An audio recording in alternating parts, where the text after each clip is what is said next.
مهربان خدای پر سپېڅلي نامه د کابل نیوز د نوریدونکو السلام علیکم په دې هیله چې ښه وخت ولرئ. درنو نوریدونکو، برېښنا شرکت په کابل کې د هغو کسانو او اداراتو لس خپور کړ چې د دغه شرکت میلیارډونه افغانۍ قرضدار دي.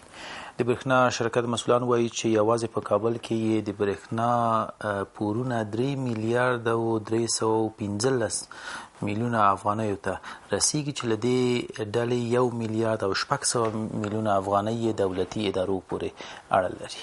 په دغه لس کې د ولسمشر د لومړي مرستیال، د پخواني ولسمشر د دویم مرستیال په ګډون ګڼ شمېر پخواني او اوسني چارواکي، جهادي مشران، رهبران، وکیلان او زورواکان شامل دي.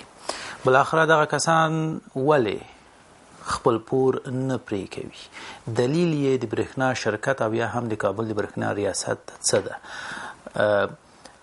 او بالاخره د برېښنا د شرکت یا د کابل د برېښنا د ریاست او یا هم په ټوله کې د حکومت دریځ به څه وي د دوی په وړاندې؟ هغه پوښتنې او هغه مسایل دي چې نن یې په بحث کې له خپل درانه میلمه د کابل د برېښنا ریاست له رئیس ښاغلي محب الله مومن صاحب سره بحث لرم. ستاسو ملتیا هم غواړم. مومن صاحب ستړي مه شئ، ښه راغلاست. مننه. اول ستاسو څخه او ستاسو د تلویزیون د ټولو محترم لیدونکو څخه اول نیکې هیلې او احترامات وړاندې کوم او مننه کوم تاسو څخه چې تاسو بیا ستړي مه شئ، بخیر راغلی. عادي او بېزوره افغان دا کار نشي کولی. طبیعي خبر ده چې هغه به زوره ورسي. تاسو څنګه دغه جرأت وکړای شوه چې اختیا هم د دغو زورواکانو نوم خپور کړئ؟ آیا اندېښنه نه لرئ؟ بسم الله الرحمن الرحیم. د لوی خدای په نامه. زما مجبوریت د ولس مجبوریت ما باید داسې کړي وای. د برېښنا شرکت مسئول دی، مصمم دی چې د افغانستان خلکو ته بیا په خاصتا د کابل برېښنا د مسؤلیت په ساحه کې د کابل شریف ولسونو ته د برېښنا رسونې مسؤلیت لرو. دوی ته د ښه خدماتو د ارائه کولو وړاندې کولو تکل لرو. پوهېږي چې د خدماتو ارائه کول نو د کابل هغه شریف ولس ته چې تر اوسه پورې د کابل په ولایت کې چې د افغانستان مرکز دی اوسېږي او د برېښنا د نعمت څخه محروم دي، په تیارو کورونو کې شپې تېروي. واقعا دردونکې ده او زموږ مسؤلیت او مسؤلیت یې بولم چې ما باید دا نوملړ خپور کړی وای، هم د دولتي ادارو، هم د تجارتي ساحې او هم هغه څوک چې د برېښنا پورونه نه ادا کوي. موږ د خلکو په وړاندې مسؤلیت لرو. مومن صاحب، مهمه مسله دا ده چې دغه مسؤلیت آیا پر وخت ادا شوی ده که ډېر ناوخته ده؟ وګورئ داسې کسان په دغه لست کې هم شته چې 48مه دوره یې هم نه ده تحویل کړې، یعنې له 48مې دورې څخه په دې خوا دوی پوره وړي دي. آیا پر وخت باندې دا اقدام اوس تاسو له لوري؟ واقعا دا اوس هم چې ادا شي او اوس هم چې اقدام وشو دا هم ساری وخت دی. وخت په تیر شوی وي. بعضې مسایل شته، هغه دا چې موږ مخکې د دې نه چې دغه لیست د جناب جمهور رئیس د مشخص فرمان په اساس رسنیو ته او عدلي او قضایي ارګانونو ته وړاندې که، مخکې د دې نه موږ خپلې مرحلې درلودې. د هغه مرحلو تطبیق هم یو څه وخت ونیو. مرحلې دا چې وګورئ مومن صاحب، دغه اته څلوېښت دورې که چېرته حساب کړو له 5-6 کلونو نه هم ډېرېږي که نه. ستاسو په هر کال کې فکر کوم چې 6 دورې میترخوانې دورې، نو دا 6 دورې تقریبا هغه د 8 دورې کېږي، 8 کاله کېږي. په وخت اقدام ګڼئ تاسو؟ په وخت اقدام نه دی، مګر اوس ما مخکې ویلې چې اوس هم یعنې ساری وخت ناوخته نه ده، ناوخته نه دی. دغه اداره اوس هم پیسو ته اړتیا لري او دغه اداره اوس هم د پیسو په زور د خلکو ته خدمات رایه کوي او خلکو ته توسعه او د انکشاف لپاره خپل پلانونه او پروګرامونه لري. مګر رښتیا هم بعضې کسان په دې کې شته چې اته څلوېښت دورې وړاندې نه را په دې خوا تر اوسه پورې بیلونه نه دي تحویل کړي. مګر ما تاسې ویل چې هغه مرحلې تطبیق شوي دا به کم وي، خو ډېری داسې کسان دي چې د 2 یا 3 کلونه یا 4 کلونه شته پکې خلک شته. مګر موږ هغه خپل د مسؤلیت د ادا کولو په خاطر دا هم او دغه مرحلې چې زموږ پالیسي ایجابوي چې اول د دوی د برق د قطع کولو مرحله ده په انفرادي ډول باندې.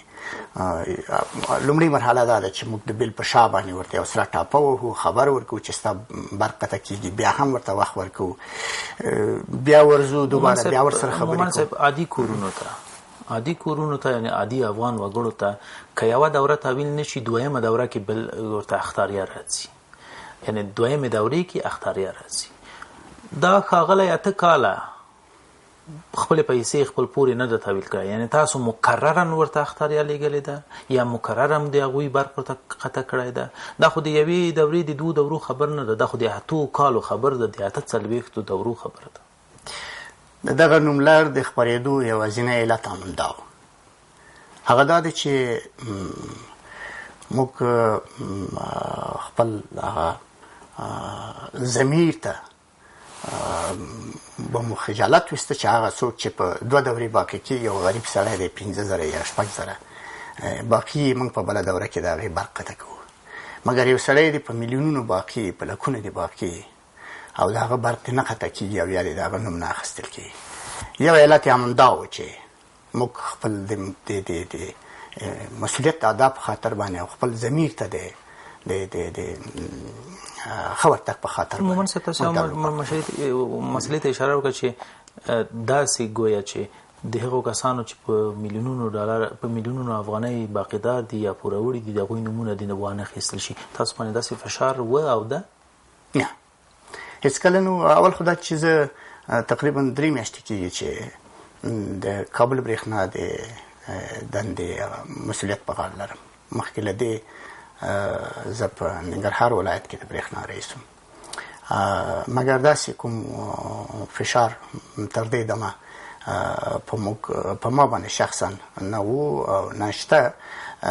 خو په ټول د دې 3 میاشتو کې موږ وکولی شو چې دغه لیست او دا نوملړ ښه اپډیټ کو، ښه دقیق کو، ځکه زموږ دغه باقیات هم چې دي دا روزمره تغییر کوي.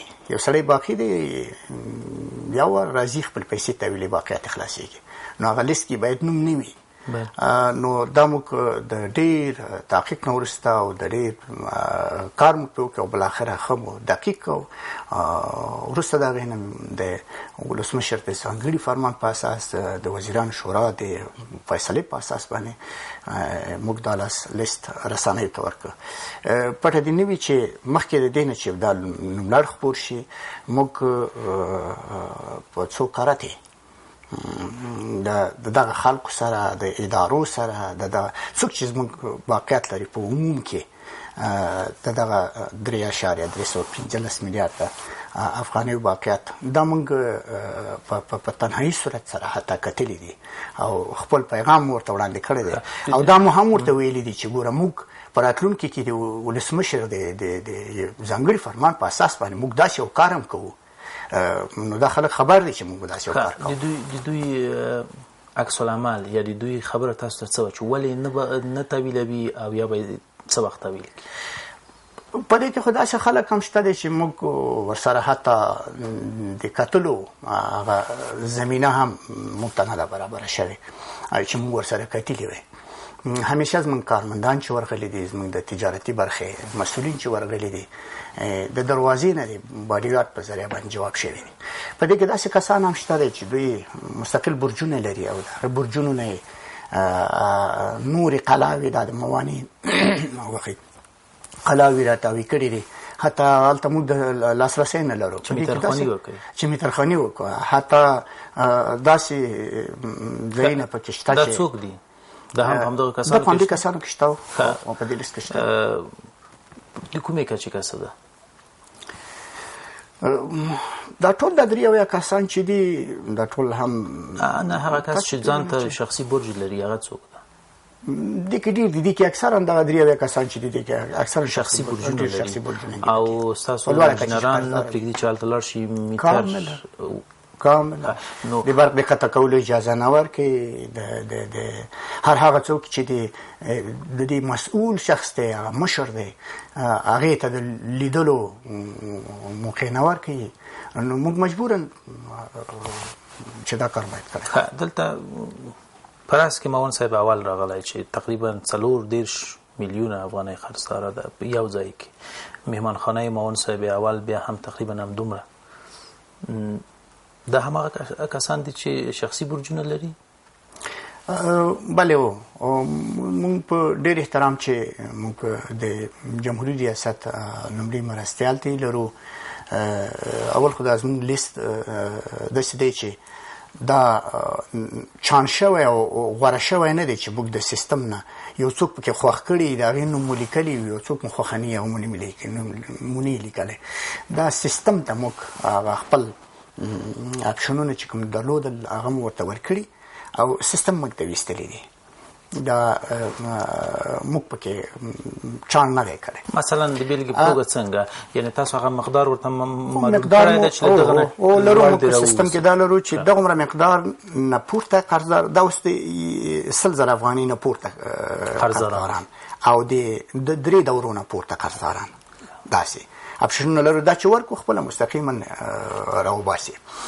نو دا موږ خوښ کړي نه دي پکې بیا هم وایم چې په ډېر احترام چې موږ د جمهوریت ریاست لومړي مرستیال ته لرو موږ ما په خپله شخصا 3 میاشتې کېږي چې زه دلته راغلی یم زه په دې نه یم توانېدلی چې زه جنرال معاون صاحب وګورم شخصا په خپله خو چې همې 2 وارې ورغلی یم او خپل مامورین چې لیږلي هماغه د دروازې نه جوابیږو او بهتر راځو بې نتیجې دغسې نور هم شته دی ډېر یوه لنډه دمه لرو درنو لیدونکو ستاسو ملتیا غواړم بیا راګرځو